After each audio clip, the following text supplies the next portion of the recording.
Hi, this is the lesson number 31 in this series of British literature. In the previous lesson, we discussed Sir Thomas More, his personal life and his philosophical views. And we also started his great work, that is Utopia.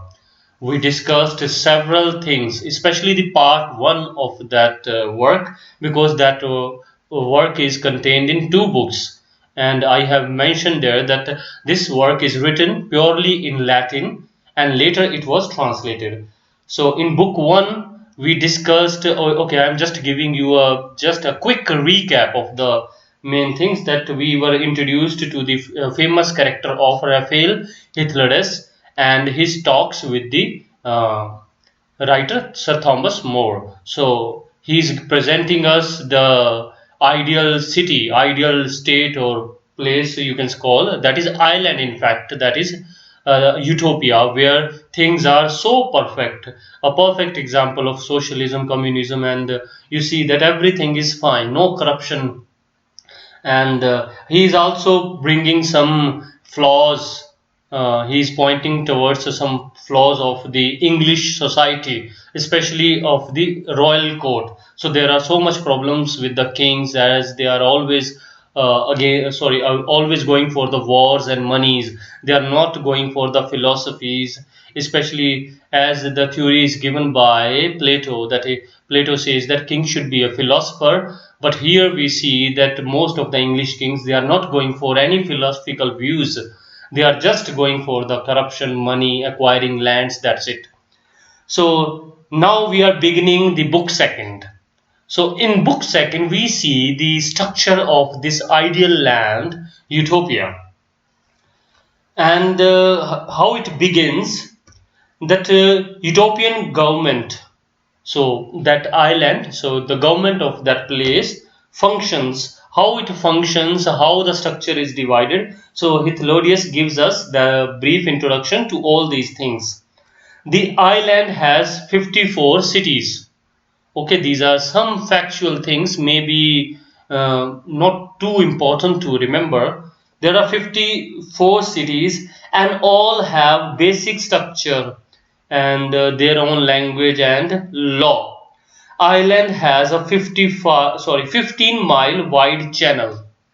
So there is a channel, and from which has dug by the community's founder Utopus to separate it from the mainland.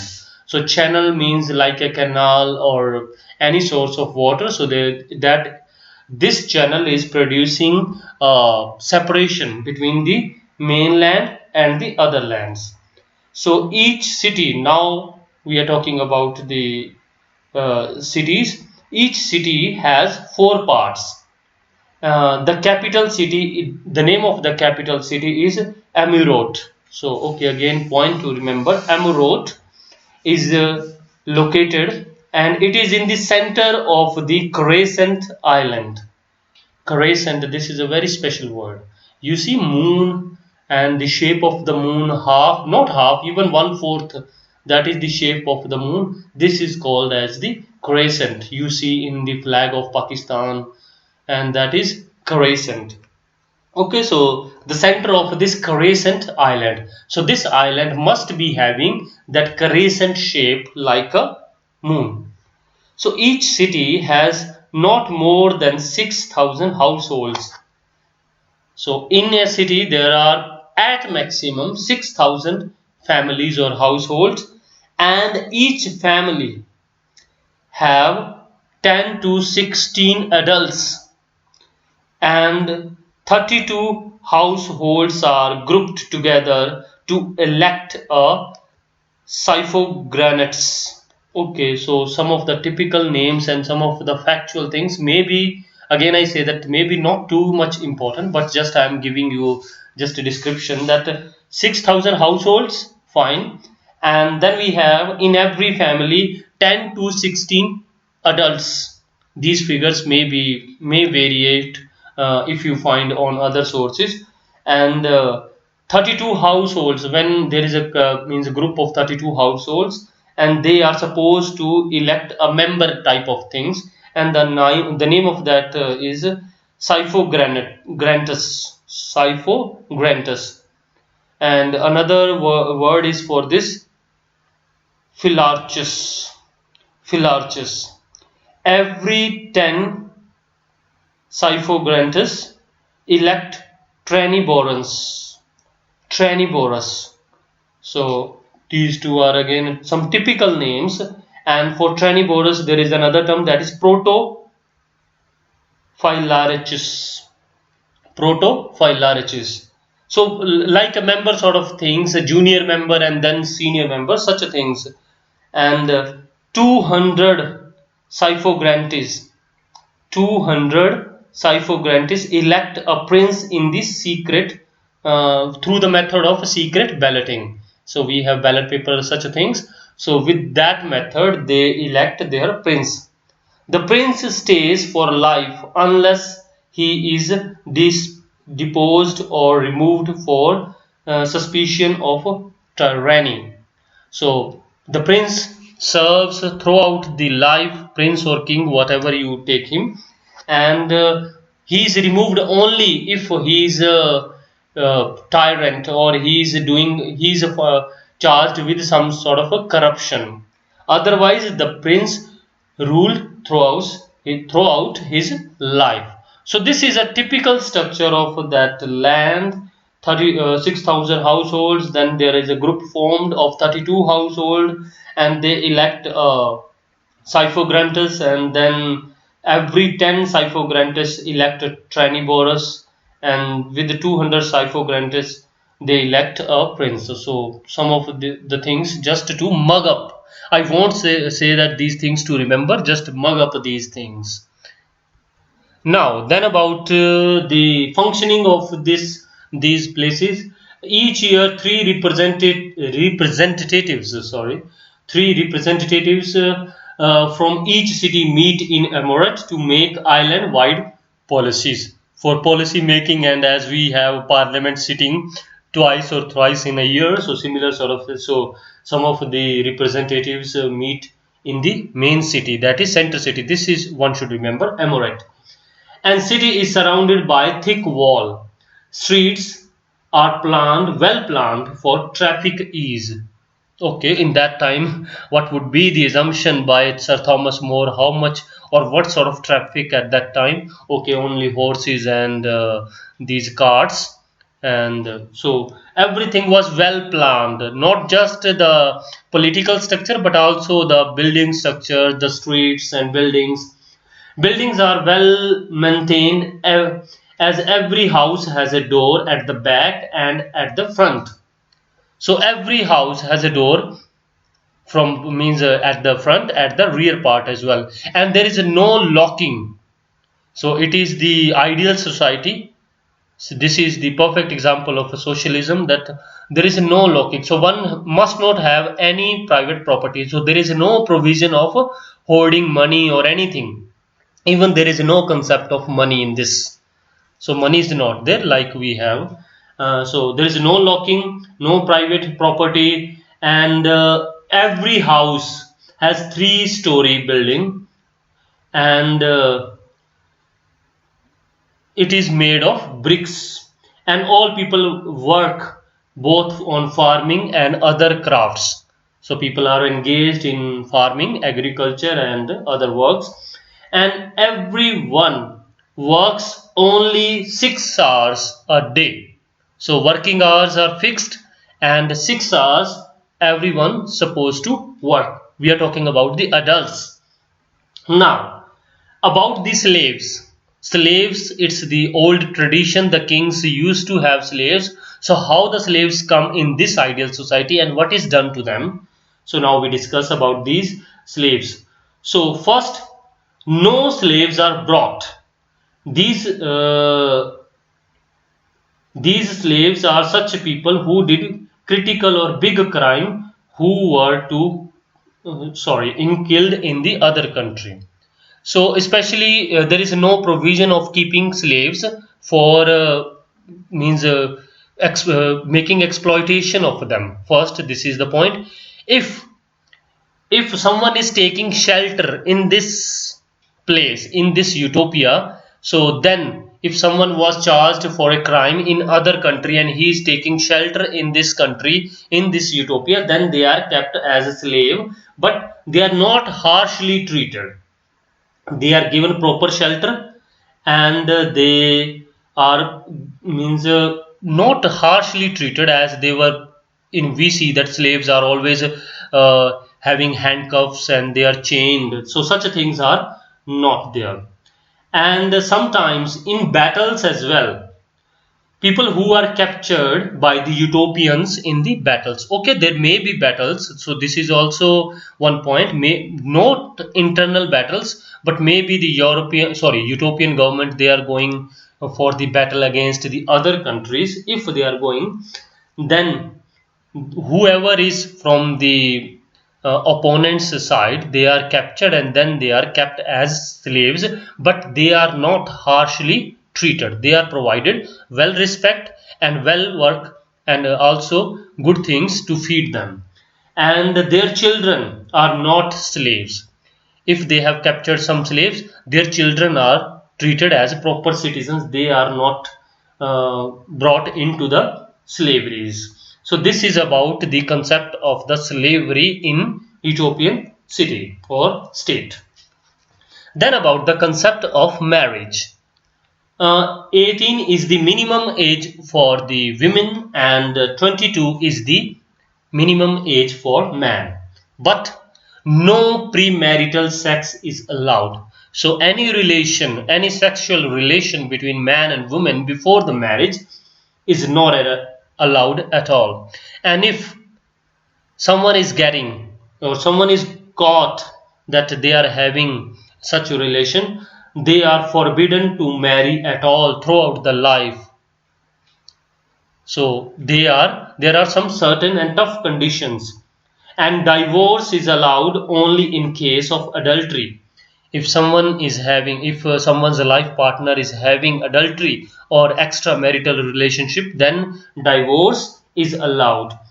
Or some extraordinary cases of abuse, where if someone is just abusing, just exploiting his life partner, may as a man tend to do some abuse or beating their wives. So such a things if happen, only then divorce is allowed.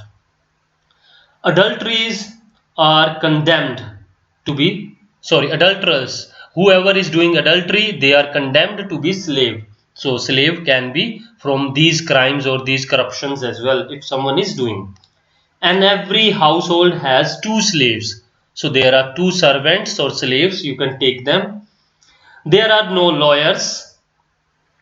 There are only a few laws in the city, and all laws are very much clear.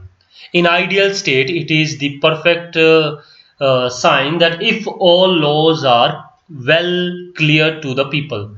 You see that in every state, wherever you go, the laws are so complicated, ambiguous, and not clear to the common man.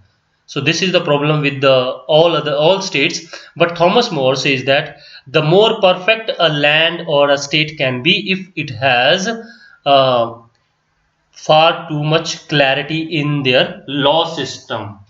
So everything has to be simplified. Leaders and judges, so whoever in the charge or whoever is there to bring justice, they cannot take bribe because there is no provision of money. So money doesn't exist. It is only functioning with the commodity based exchange and all those things. So there is no physical money. Then we have one more point, that these people, they don't like taking part in the wars. So all the utopian peoples and the government, they are never willing to take part in these wars, but they are taking part only when it is they are compelled to take part, means when they have to defend themselves or only to save the oppressed person. So you see, every detail is just perfect, that they are not taking part for their own desires. They are taking part in wars if they are to save some oppressed people, or they have to defend themselves. Then about the religion. People worship sun, great heroes of past, and atheism is also accepted. If someone is not willing to accept any god or follow any god, he is also given this freedom as well. So this is also ideal state that they are giving so much independence. But people are exiled if they enforce their religion on others. So this is also, if someone is forcing you to follow his religion, then he will be exiled. So this is what can you ask more? A very good example or perfect example of secularism, that one can opt for whichever religion he want to go, but must not enforce his religion on the others. Sorry. All people worship in the same church and priests are elected through secret ballotings. So with the ballot paper, the priests are elected and they are worshipping together. Hythlodaeus then remarks that he does not agree with the utopian society completely. So another view that this means everything we see in the form of idealism, or everything is perfect, but still Hythlodaeus sees that he is not completely agree with them, but he regards some feature as the meritorious, means the great one. So he is praising, no doubt, he is praising the utopian people and their society and their every function they perform, and but still he says that he is not completely agree with them. Okay, this is a bit complicated statement.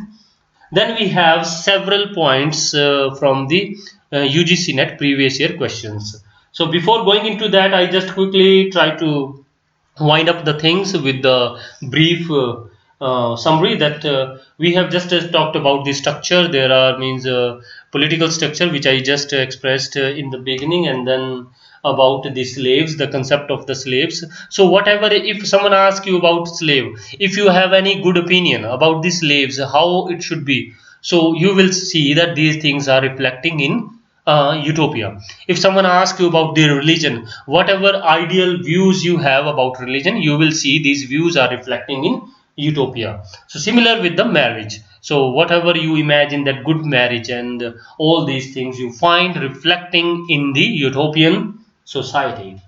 So now about the questions. The first question we have, it is related to the translation of utopia.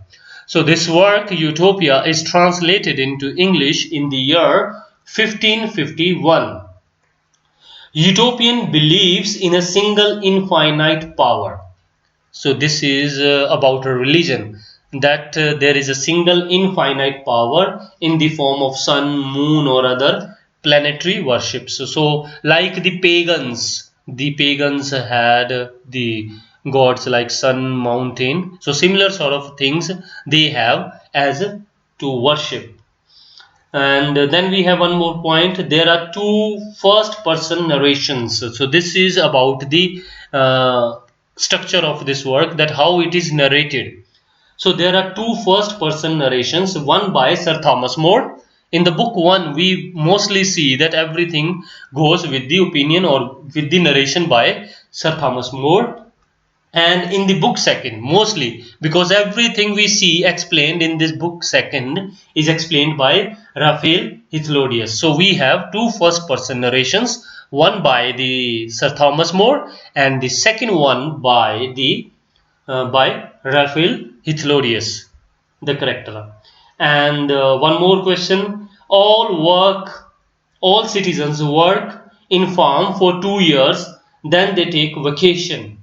I told you that one is supposed to work 6 hours a day, and what is about the means how long they continue their work. So there is a condition that one work in a farm for 2 years, then they take vacations, means they are off from the work, and after that they again come back to the work. So there is a proper leisure or proper vacations in the work system. So that's it about utopia. So this lesson has gone pretty long, so I hope I was able to explain each and everything which was available to me about this work Utopia, great work Utopia, written by Sir Thomas More. Okay, one question I'm just leaving you with. You just go to Google and check out. Utopia is written in Latin 1560. It was translated into English in 1551. So who is the writer? Who is the writer that translated this work into English? So this is the question I am leaving you with. So that's it. Have a nice day and keep learning English literature.